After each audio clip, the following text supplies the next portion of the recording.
So number 10 is being caught out with their pants down, and it's all over the news about them having a party.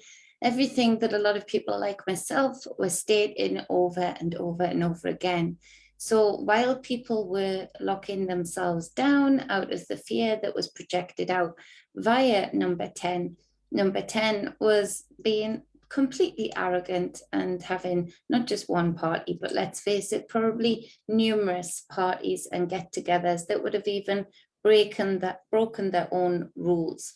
And so I see people asking many questions today, and I don't think it's been said enough, especially not on mainstream, the right question. Because there's people saying, well, it's just a party, get over it. It was last year, get over it. It was just a get together, rules were followed, etc., etc. That's not the point. People were going through labor without their birthing partners. They were going through miscarriages without anybody there. Their grandparents were dying alone. People were committing suicide because of the isolation and the depression that was worsened via that isolation. People have lost their businesses. People have lost their homes. People have lost their lifestyles. And all along, they were, just like many of us said, arrogantly laughing. It's all part of the ritual. Them laughing at people, seeing what they can get away with. And so the right question would be for me is that take away all of the fluff of all of the questions that are poignant and should be asked, but say to yourself, these people are not afraid. The same way that they are trying to make you afraid, they are not afraid. They cannot say that because it's a governmental building, because it's owned by the state, that the rules by law might not have to be followed. When they're talking about fear of something, a certain viral infection does not care whether you are behind a governmental building or whether you are in your own home. And so the question is, as to why are you not afraid, government? Why are you not afraid, Boris? Why are you not fear-filled and taking the same measures as many, many people are doing on your say-so? That's the real question to be asked here, because then the answer would lie in that they're not afraid of that because they are taking the right holistic things, probably getting many, many shots regarding vitamins, etc., that would, fight off any kind of infection like that.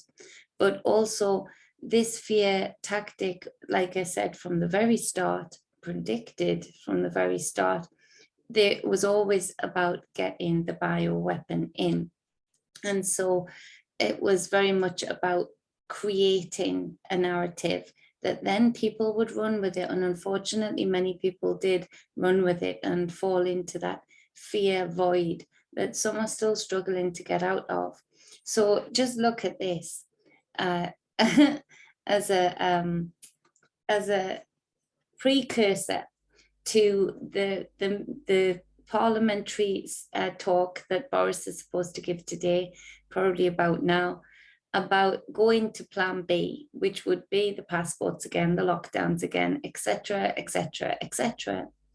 The power really is in the people's hands. This is actually a very, very big breakthrough for people to smash through that veil of fear, to break that glass ceiling of fear and say no to their lives being interrupted, to their lives being put on pause and controlled by those above that are laughing at them. So it's actually a really positive and powerful day for those that choose to take it that way. So UK, try and listen to the words of people like myself and break through that illusion of fear that is being created around you. and see the reality of how these people are really viewing your actions when you do as you're told, like a child. So let's go. I've just seen reports from Twitter that there was a Downing Street Christmas party on Friday night. Do you recognise those reports? I went home. Hold on.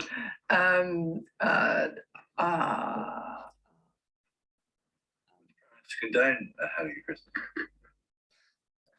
What's the answer? I don't know. I didn't. Wasn't a party, it was cheese and wine. Is cheese and wine all right? No. It was a business meeting. I'm joking. This is recorded. This fictional party was a business meeting. And it was not socially distanced. One more, and then one more. Ask anybody have any questions today?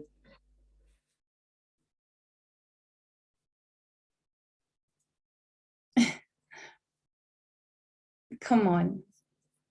I mean, come on. That was a practice run of a press conference. Why they haven't practice runs of press conferences and not able to ask questions from the heart on behalf of the people, I do not know. But that was a practice run press conference.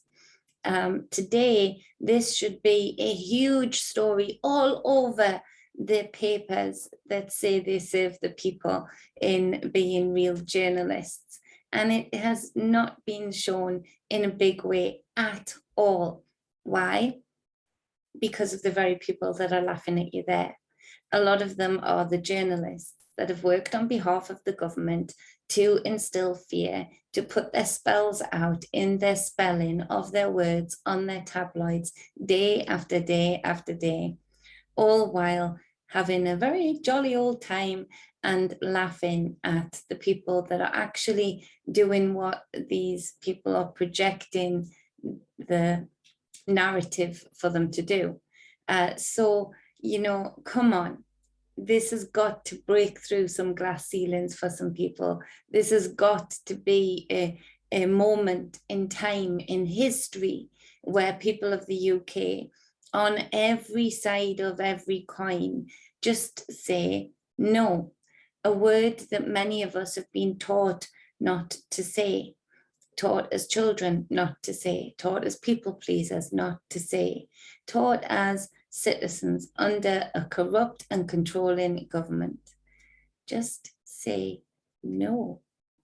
N-O. It's on in reverse. Let's have it be on today, people. Let's say no, no more. This actually has the potential to unite people who have been dividing and doing the government's work for them in that division. This has the potential to actually pull everybody together in the spirit of saying no. No to the control, no to the corruption, no to the lies, and no to be made a fool of. You know, that just say no.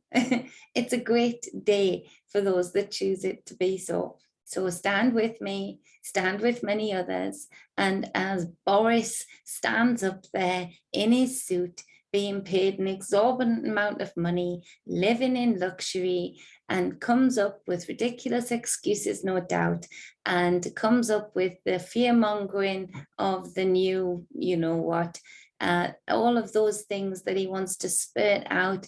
Let this be the day where the UK just laughs right back at him. Let's make fools of them. Let's laugh. Let's literally raise the roof with laughter, which also raises frequency and is healing. But let's raise the roof with laughter. I challenge everybody to put out something, a video, a post, an energy of just absolute laughter. Often laughter can take away, take the danger out of many situations.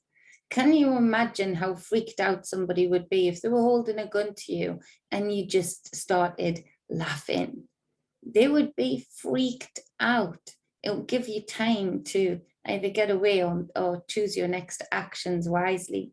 But at the very least, they'll take a pause because it's so odd to the person who would want to bully and hold down and oppress another. It's so odd when that person who was supposed to be oppressed like a good boy or a good girl laughs back, saying no, and finding it hilarious that the person is so shocked. So one way or another, put out videos today of you just laughing at Boris, because Boris, you are a fool. You're a fool to yourself. And